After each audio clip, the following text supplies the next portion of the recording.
Halo semuanya, sekolah sahabat primary kita adalah pelajaran ke-11, judulnya Terjual Demi Semangkuk Sup. Ayat hafalan terdapat di dalam Roma 12 ayat 10. Hendaklah kamu saling mengasihi sebagai saudara dan saling mendahului dalam memberi hormat. Pekabarannya, aku dapat mengasihi orang yang berbeda dariku. Bayangkan bila engkau berada di luar rumah sepanjang hari. Mungkin engkau bermain dengan temanmu atau membantu berkebun.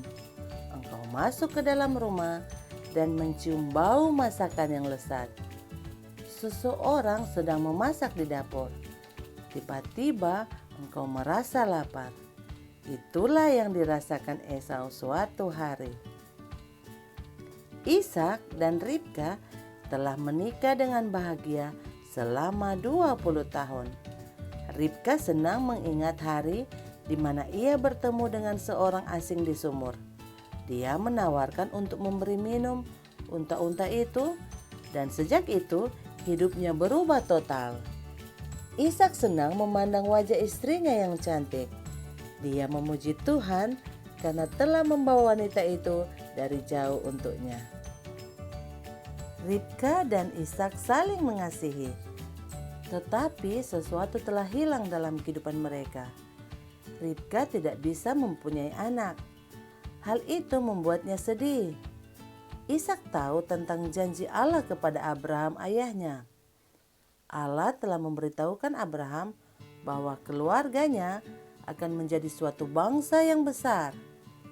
Ishak menghabiskan waktunya sepanjang hari memikirkan bagaimana hal itu bisa terjadi. Bagaimanakah sebuah bangsa yang besar bisa datang dari keluarga Abraham? Ishak, anak Abraham satu-satunya, tidak mempunyai anak sama sekali. Ini adalah suatu teka-teki yang menyedihkan. Teka-teki yang Ishak ingin untuk diselesaikan. Akhirnya Ishak meminta kepada Tuhan. Dia memohon supaya Tuhan memberikan seorang anak kepada Ribka. Dan Allah mendengar doa Ishak dalam cara yang mengejutkan. Ribka bukan hanya mempunyai seorang anak, tetapi 2 orang. Allah memberikan kembar laki-laki kepada Ishak dan Ribka. Bahkan sebelum kembar itu lahir, mereka telah berkelahi di dalam perut ibunya. Ribka merasa sangat aneh. Tidak ada seorang pun yang dapat menjelaskan mengapa hal ini terjadi. Suaminya juga tidak dapat. Perawatnya pun tidak. Tidak ada seorang pun dapat menjawab pertanyaan Ribka. Jadi Ribka berbicara kepada Tuhan. Dia berdoa dan bertanya kepada Tuhan, apa yang sedang terjadi? Allah menjawab doa Ribka. Allah memberitahukan kepada Ribka bahwa 2 anak dalam perutnya adalah sangat berbeda, menjadi awal dari 2 bangsa besar yang berbeda, 2 bangsa yang tidak akan menyukai satu sama lain. Anak kembar yang lebih kecil akan menjadi yang lebih kuat daripada abangnya. Ishak dan Ribka menamakan mereka Esau dan Yakub. Dan tepat seperti yang Tuhan sudah katakan, kedua anak kembar itu sangat berbeda. Esau yang paling tua suka mengadakan perjalanan jauh dari rumah. Bila dia menginginkan sesuatu, dia menginginkannya sekarang juga. Dia senang berburu dan sering membawa pulang oleh-oleh buat ayahnya. Dia adalah anak kesayangan ayahnya. Yakub di sisi yang lain senang tinggal di rumah. Dia belajar bagaimana menjaga ternak-ternak ayahnya. Dia belajar memasak. Dia sangat diandalkan. Dia menghabiskan banyak waktunya bersama ibunya. Dan Yakub adalah anak kesayangan ibunya.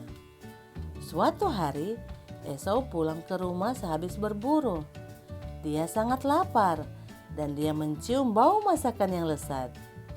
Yakub sedang memasak makanan yang lezat. Mungkin ia sedang memasak sup kacang. Esau berdiri di depan adiknya dan berteriak, "Saya lapar." Kemudian dia meminta dengan sedikit memaksa, Berikan padaku sedikit dari makanan itu." Yakub menjawab, "Apakah engkau benar-benar merasa lapar? Cukup lapar untuk menukar hak kesulunganmu dengan makanan ini." Esau menjawab, "Aku hampir mati kelaparan. Apakah gunanya hak kesulungan buatku?" Lalu Yakub memberikan roti dan makanan sup itu. Esau memakannya dan meminumnya. Kemudian dia berdiri dan pergi. Dia tidak peduli akan hak kesulungannya. Semua yang dia pedulikan hanyalah bagaimana perasaannya saat itu. Dan karena hal inilah dia menyerahkan sesuatu yang seharusnya akan menjadi berkat bagi seluruh kehidupannya.